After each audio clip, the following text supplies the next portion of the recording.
Welcome to Math with Mr. J.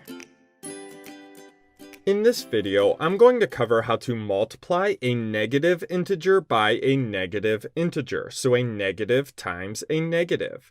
Let's jump into number 1, where we have negative 8 times negative 3.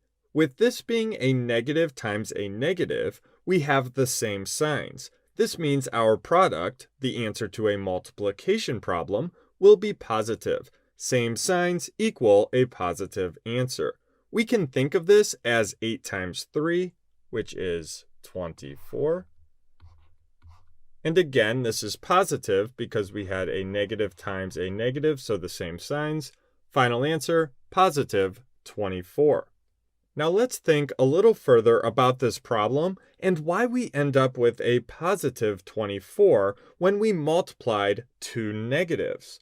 When we multiply a negative by a negative, we are taking the inverse of the inverse, meaning the opposite of the opposite.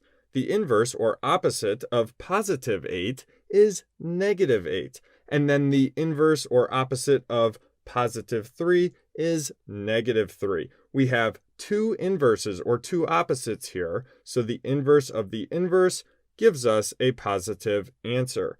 In other words, the opposite of the opposite here. Now, instead of thinking about the inverse of the inverse in terms of a whole multiplication problem, a negative times a negative, let's just think of this in terms of one number. It will be a little easier to picture it that way.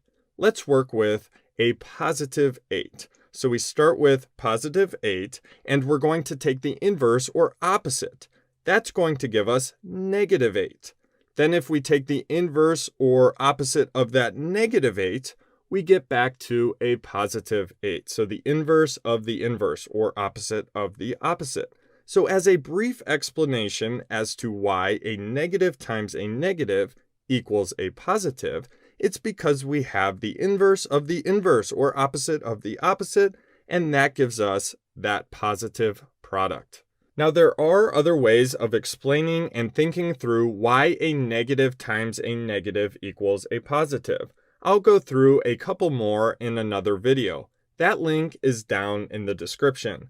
Let's move on to number 2, where we have negative 11 times negative 5. So a negative times a negative, same signs, we will have a positive product. Let's think of this as 11 times 5, which is 55. And again, it's going to be positive. Our final answer, positive 55. So there you have it. There's how you multiply a negative times